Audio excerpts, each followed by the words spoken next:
When I reached out to her in the lowest time of her life, I showed her kindness, I showed her love. Few months after I walked out from my matrimonial home, Dabota was in my matrimonial home dancing one corner.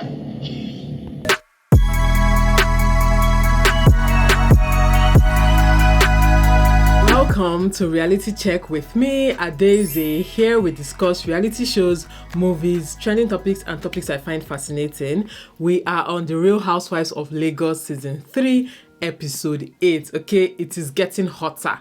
The pressure is getting worse. Before I dive into today's episode, I want to talk to you guys about the sponsor of today's video, which is me. Okay, you guys, please subscribe to my channel. Okay, just click the subscribe button if you're not yet subscribed. I also have a personal channel called Adaeze Space, like where I do my vlogs and my lifestyle and beauty content and wig reviews. Okay, so also check the description box for my second channel and click on it and subscribe to it. Okay. Anyway, today's episode was basically eye-opening in several different ways. We are beginning to see the true picture of what is really going on amongst these ladies. Okay, and also there is a saying that goes something like this: you either die a hero or you live long enough to become the villain. And I think that is going on right now with Carolyn, but I'll get into all of that a little bit later. Okay, so the episode starts with Sophia calling Miriam to talk about her PR stuff. The last episode, we got to know that she's opening a new store and she wants to take the ladies to Ghana on a trip and just to basically celebrate the opening of her new store. So she's calling Miriam because Miriam is helping her with the PR and stuff. She calls Miriam to discuss more about it. Then Sophia goes ahead to tell Miriam about Laura's lunch or dinner, and she was saying that Carolyn, is just guns blazing. She said she likes how Carolyn just says her mind. She also talked about Dabota not apologizing to her even after everything. To be honest, I don't know why anybody is still expecting any apology from anybody. Like, can we all just move on? All this apology, let's talk it out. It doesn't really help much. I've realized it in life, basically, okay? But aside even in life, in some of these shows, if you really watch these shows very well, you'll see that apologies don't mean much, okay? At the end of the day, these ladies still hold on to what they think about each other from the start. So whether you apologize or you don't apologize, if they carry you for mind, they carry you for mind, okay? It is what it is. Next, we see Dabota with her staff talking about her brand and all of that. And then she says she wants to call Carolyn, so that they can go out or have dinner or something so that they can bond. And also she wants to get to know where Carolyn's issues with her are really stemming from. Like, she wants to go deeper and really understand why Carolyn said all she said at Laura's dinner. Okay, if you guys have not watched the previous episodes, I'll leave those episodes linked down below. I have a playlist. I cover this whole season from episode 1 and this is currently episode 8. Okay, yeah, so we also see Carolyn is going for an event at the Rotary Club. She says she's a member of the Rotary Club and she's also the founder of Hopeville charity. Basically, she has a charity. So she was basically invited for this event and she spoke at this event and she went there with her daughter. Next, we see businesswoman Diiadem in her store. She's doing a photo shoot for her. She has this what they call it, athleisure line. So she's doing a photo shoot for her athleisure line and her friend comes to visit her. So she goes to sit down with a friend and they have a chat about basically what's going on in Diadem's life. Diadem goes ahead to tell the friend that her daughter's father, basically her baby daddy, came back into the daughter's life and they've been so excited. She has been so excited for her daughter that her father is now in her life. Then she talked about something concerning changing the girl's name to the guy's name because the girl has been answering Diadem's surname, but it seems like the father wants to change her surname to his name. And Diadem is saying that the girl's name is already on so many documents that it's not going to be easy for her to change it. And I'm like, people will marry at 30 something, did they change name? It's not that difficult. But I I feel like the real truth is that she's still looking at the guy with side eye, like, make I change name, finish, make you come dey misbehave. No, let's be sure that this is for real, for real. They also talked about the guy saying that he would pay school fees while Diadem would take care of the girl's upkeep, and Diadem is saying, no, I have been taking care of this child since she was born. I've been doing everything for her by myself. If you want to be involved, you have to be ready to take care of all her responsibilities, and you cannot come and downgrade her because she's used to a certain lifestyle. She even talked about how she was supposed to travel to London with the girl, and the father was supposed to pay for her flight, and I think he wanted to pay for economy or something, but he ended up paying for her business class ticket in just 2 days. So the Adam is saying, okay, that when he did that, she was like, okay, it seems that he's ready. But him now coming to say, oh, I'll pay school fees, you pay. Let me tell you guys something. School fees, well, it depends on the school you put your child in, right? But school fees is not everything. Oh, you see that daily upkeep. You see this, buy this here, buy this there, buy this. Those things add up really, really fast, okay? Trust me. Take it from somebody who has 3 daughters, not 3 sons. So I have 3 daughters. Those things add up, okay? And from what the Adam is saying, the child is now used to a particular lifestyle. So, okay, you need to step up or you step out, okay? You need to step up or you step out. I mean, if I were in her shoes, I don't know how I might do things differently. I might say, okay, let's just do whatever is in your power, but I'm not going to dictate to her what she would expect of her baby daddy, because I mean, she knows the guy's pocket. If he has it, then let him take care of everything, okay? That child, when she's older, will still go and look for her father. So there is no point doing superwoman, doing I can do it all by myself. You are going to cry in the end, okay? So let him step up to the fullest. In fact, he should even be paying you something for taking care of the girl. But anyway, let's move on. So next we see Diadem at her office. She says that Sophia is coming to meet her. If you guys remember the last episode or 2 episodes ago, while they were at the beach, Sophia said she liked Diadem's makeup and all of that, and that she would like to visit Diadem's office to basically see what she has and all of that, okay? So this was supposed to be the day for the visit, and guess what? Again, Sophia did not even show up. In fact, she first of all left Diadem waiting, because Diadem was there in the office, organizing stuff, but she said she could have done other things with her life, right? Sophia couldn't make it. Eventually, she called Diadem to apologize and say, oh, she's sorry that she couldn't make it, this, okay? Now, I know that sometimes this show can edit things to be worse than they actually are. I don't know how long Diadem waited. I don't know when exactly the call happened, but from what we saw, it seemed like Diadem had been waiting for Sophia for a while, only for Sophia to now call and cancel, right? Sophia was, begging her, apologizing to her, calling her sweet names, my queen, beautiful lady, all of those things that Sophia likes to say, right? And then Sophia then says that she would like to make it up to her, or they can still meet up for dinner. And then Diadem goes ahead to tell her that she's busy, she cannot meet her up for dinner, okay? See, for me, it's not even about I could have done other things in my life. I could have been sleeping. I could have been pressing my phone. I could have been doing absolutely nothing, right? It is not your business. My own is that if you tell me we're going to meet by 2 p.m., you better meet me by 2 p.m., okay? And if you're not going to be able to meet me by 2 p.m., at the earliest time where you have an inkling that this thing might not work, please let me know. Let me move on, okay? Because even for me, the anxiety of waiting for somebody is a lot. So let me know on time, let my mind calm down, and then let me be jobless in peace, okay? I don't have to have any other thing. I don't have to have cancelled any other thing for it to annoy me, okay? So now to the main event of the episode. Sophia invites all the ladies. From what we heard, she invited all the ladies for wine tasting, and Carolyn was first to arrive. I noticed that Carolyn also arrives early. I remember that in the previous seasons, when she used to arrive late, it was always because of either Chioma or because she's waiting for somebody, but on her own, Carolyn used to arrive early, okay? So Carolyn and Diadem are those 2 people that know that, okay, at least they always arrive early. So Carolyn arrives early, both her and Sophia gushing over each other as usual. They really like each other. At least Carolyn really likes Sophia. Like, you can tell that she really, really likes Sophia.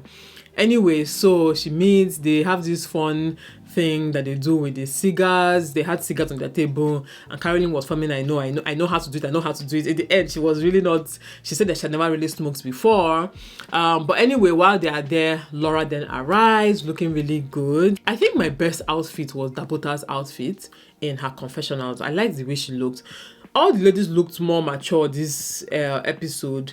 Okay, Miriam's outfit as well, but I really liked Dabota's outfit in her confessionals. Like the hair, the makeup, the dress, everything just works really well. Okay, anyway, so while they are still there, they are waiting for the other ladies to arrive. Apparently the other ladies did not show. I don't think the ladies called to say they would not show. I don't know, they didn't tell us, but the other ladies, I mean Diiadem and Dabota, did not show. Miriam hasn't been around. Miriam has been in America with her family, even though I think Miriam, at some point they called Miriam on the phone and she said she was arriving the next day, okay, but Miriam was missed at the event because you guys know how Miriam is. Miriam is the life of the party. Miriam will come there, start shaking her flat bum start looking for boobs to touch, start saying something out of pocket. You guys know Miriam's vibe, right? I said it from episode 1, I'll keep saying it. Miriam is kind of a friend that I know that I would like to have from a distance. Like when it's time to vibe, when it's time to turn up, Miriam is your girl. But for every other thing, I'm going to look you with side eye. But anyway, yeah. So while they are there, they're talking about the ladies and, how they didn't show and all of that. Then Laura is asking, oh, I thought you guys bonded. I thought you guys were cool.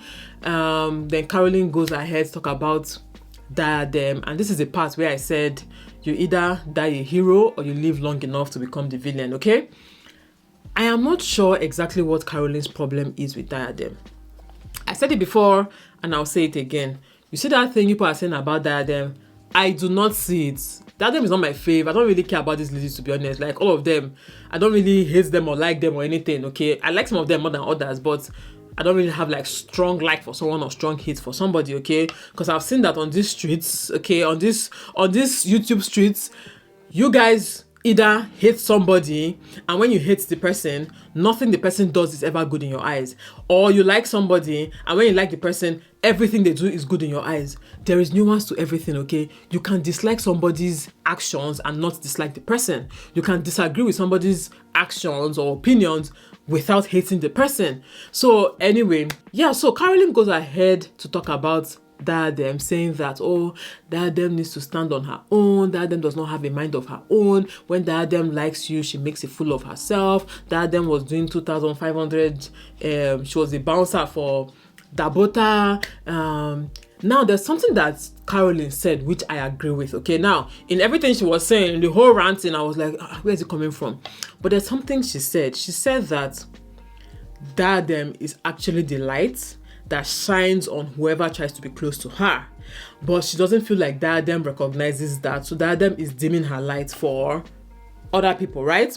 I kind of agree with the first part. I don't think that Diiadem is dimming her light. I don't know.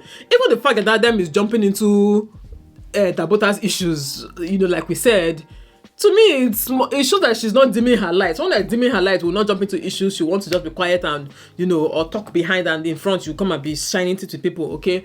Anyway, it seems I'm the only one that is not seeing it because people keep telling me, no, Diiadem is doing Chioma and Yabo script. I am not seeing it at all, okay? Yes, Diiadem likes Dabota, but I don't see it as her dimming herself for Dabota. But anyway, so Carolyn keeps going on and on and on and on about Diiadem. I was like, Kilongbe, what did she do to you? I don't get it, okay? It's giving bullying at this point. Even though, yes, it's not direct bullying. It's not like she's making Diiadem uncomfortable or anything. But it's giving bullying to a little extent. It almost seems as if you are projecting on Diiadem. That's how I see it, okay? Carolyn is projecting on Diiadem. I'll get into why I think she's projecting on Diiadem, but I think she's projecting on Diiadem. She has gotten a vibe from Diiadem and she's sticking to that vibe. She's not trying to lay out all the facts in front of her and then judge each situation for itself. I think she has a preconceived notion about Diiadem. Preconceived, not before they met. I mean preconceived from what happened at the beach house. I think that she's now carrying what she felt there and extending it, even though they had talked about it, they had moved on in quotes. Carolyn is still holding on to. That's why I said that these ladies, apology, there's no point for apology, okay? Because whether you apologize, you don't apologize, they all still feel the same way about each other, okay? Laura goes ahead to say that she likes Diiadem, and I like that part, okay? I like the fact that, yes, you can talk trash, you can say Diiadem, it's and that, but I like Diiadem, right? So Laura says she likes Diiadem. Diiadem is a good businesswoman. Diiadem is this, is that. In fact, she's going to try and call Diiadem to know why Diiadem did not come, okay? Now, I think that part of the reason why Carolyn was saying all of the things that she was saying is that she thinks that the reason why Diiadem did not come is because of Dabota, right? But to me, I'm like, ask very well. Maybe Diiadem did not come because Sophia stood her up. Have you ever considered that fact? That maybe Diiadem has her own personal beef too. It's not just Dabota's beef. She has her own personal beef. So it might be that, it might not be that, but I'm just saying that give the person the benefit of the doubt until the person proves otherwise, okay? Stop holding on to what you think before about the person. Anyway, Laura says that she likes Diiadem, that she's going to go ahead and reach out to Diiadem, but she doesn't have Diadem's number. I'm going to need somebody to come and explain to us why these ladies are trifling. Why are these ladies playing on our intelligence? Like, what is going on here? How can you guys say, oh, you're all cool, you're all friends, you're all nice, or not all friends, but you guys are nice and cool with each other, but you don't have each other's numbers? Like, make it make sense. Especially when it comes to time to reach out to people, you don't have their number. I'm not understanding. But anyway, she doesn't have Diadem's number.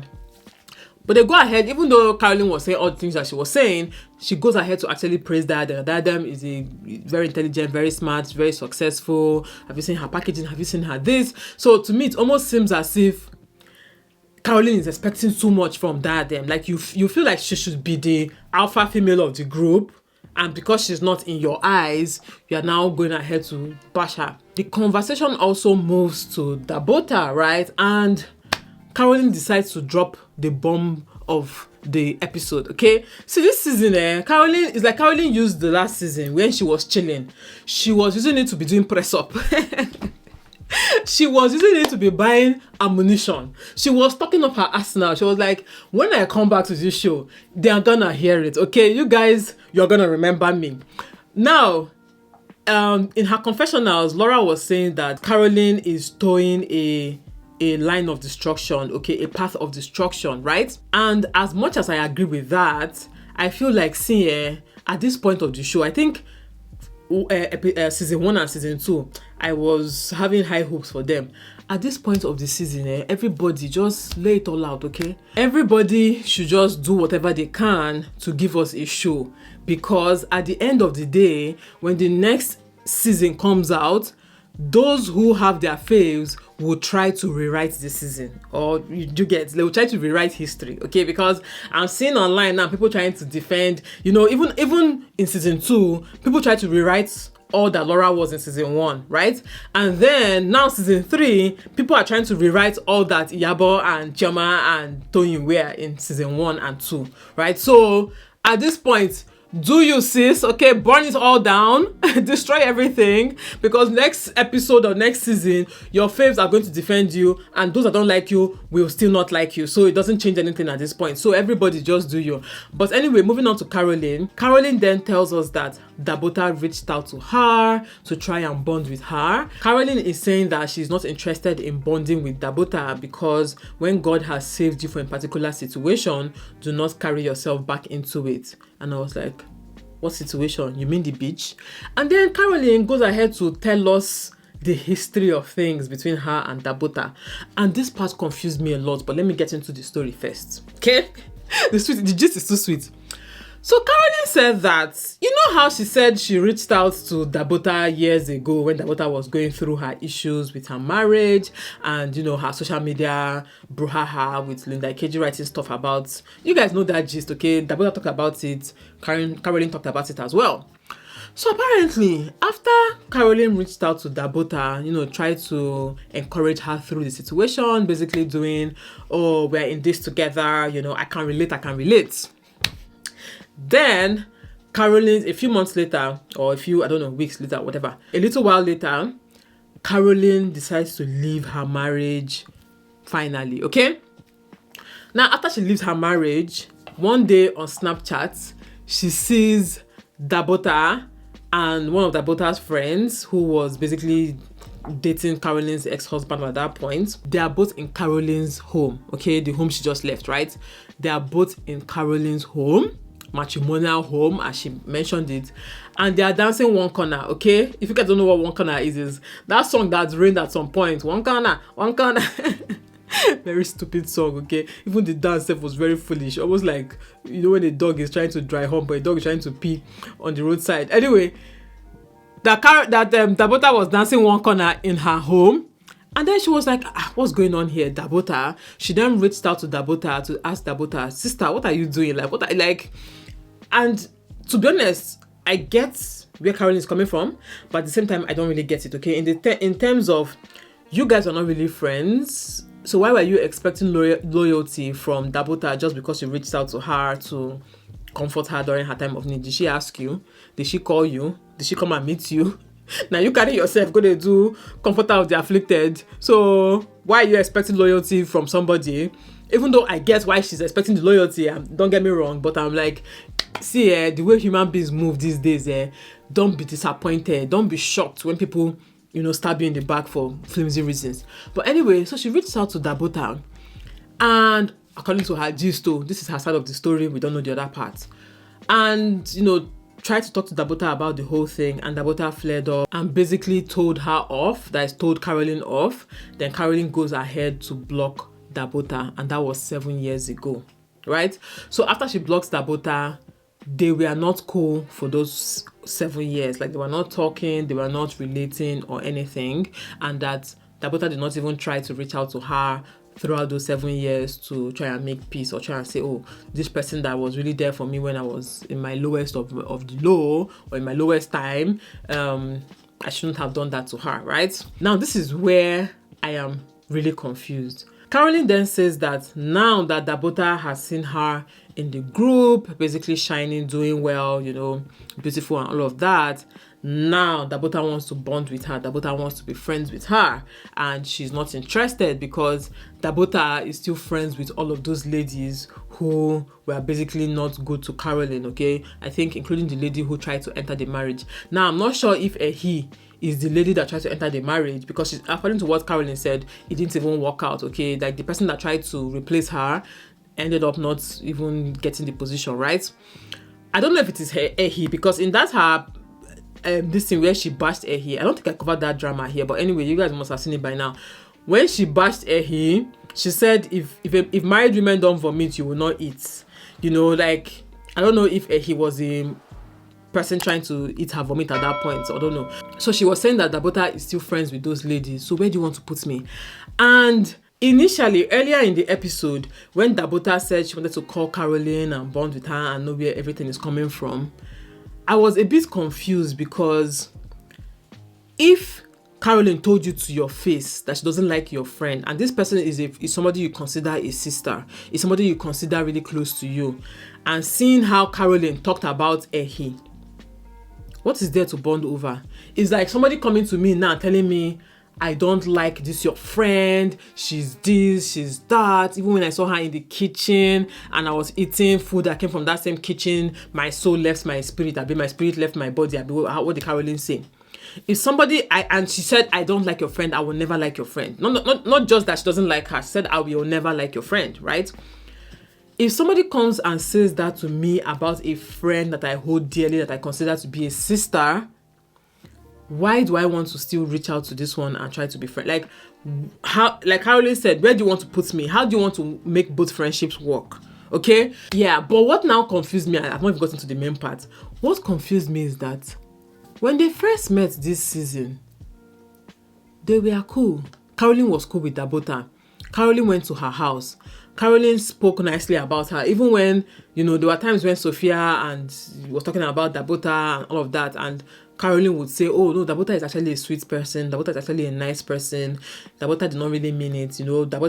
Carolyn tried to defend Dabota, not overtly defend though, but you know, here and there she tried to defend Dabota. In fact, she never had issues with Dabota. The person she had issues with was Diiadem. So my question now is, how did they go from the 7 years of blocking to the way they were earlier in the season to where they are right now?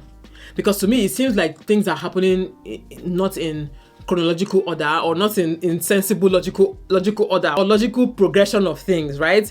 If you said that you blocked this person 7 years ago because of the nasty thing that happened 7 years ago, and you guys have not talked to each other over that 7 years, at what point did they become cool, where Carolyn was actually cool with her enough to go to her house and all of that? Maybe production is not showing us some things, because again, this show is edited, this show is not as real as many people think it is, right? Maybe Dabota had reached out to Carolyn and they had tried to squash their beef, and Carolyn was giving her the benefit of the doubt. I don't know, because I remember this episode reminded me of when Carolyn once said that she's a very patient person, that she's very patient with you. She would give you a very long rope. She would really like try to understand you until you cross her, or until you now flip things, and then she will now give it to you hot. Okay, that's when she will now show you that I'm not this patient person that you think I am, okay, or I'm not as patient as you think I am, right? So this episode showed that to me, because it showed that Carolyn was making an effort. I don't know, I'm just trying to give her benefit of the doubt as well. Let's just say that in good faith, she was trying to move on and trying to patch things up with Dabota, and trying to just be nice to Dabota until all the issues that happened. But the issues that happened were not between Carolyn and Dabota. They were between Carolyn and Diiadem. And again, back to what I said in the last episode, which you guys were saying, no, it's not. Carolyn is forming Voltron for Sophia. Okay, yes, she had her own issues with Diiadem, but the energy she is putting into this whole thing is being fueled by the fact that Dabota was not nice to Sophia, in quotes. Okay, I don't know, people still say no, that's not what happened. It's just there's still part of it that is Carolyn trying to basically form solidarity with Sophia. That's how I see it. But anyway, so as I was saying this part, Sophia was like, she doesn't know anything about it though. Laura was like, she doesn't care about both ladies anyway. She doesn't care about Carolyn or Diiadem or Dabota anyway. So her own is just, she likes her Diiadem, and I think she likes Sophia as well. And she's going to just keep it pushing. She also likes Mariam as well. So she's just going to push it. So she's just going to keep it pushing, okay? Anyway, Sophia goes ahead to invite the ladies, telling them that she's taking them to Ghana for for her trip. She got them private jets. She's taking them to a villa as well. I am really looking forward to this trip. I'm one of those people that are waiting. I'm looking forward to it for the fun part, right? For the fun of it. But I'm waiting to see what Sophia will do. Sophia, you better not fall your hand. Because the way you are turning up your nose, the room is this one. I don't like my room. I have a boat. You better make sure you come correct, okay? You better make sure that this your trip is a trip to remember. But yeah, so the ladies were so excited. They did wine tasting. Some of them were already tipsy and they had fun.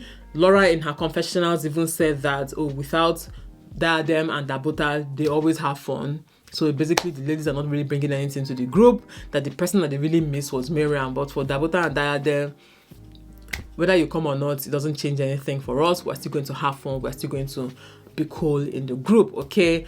And yeah, that's where the episode ended. Let me know your thoughts in the comment section. Are you confused like me? Like, where is all this animosity between Carolyn and Dabota coming from, or do you understand it? And also, what do you guys think about the whole Diiadem? I think it's even that Diiadem and Carolyn's own. I'm like, we need to get to the bottom of this, because at this point it's giving you are just out for this girl for no reason, okay? But let me know your thoughts in the comment section. Thank you guys so much for watching. I'll see you all in my next video. Bye guys.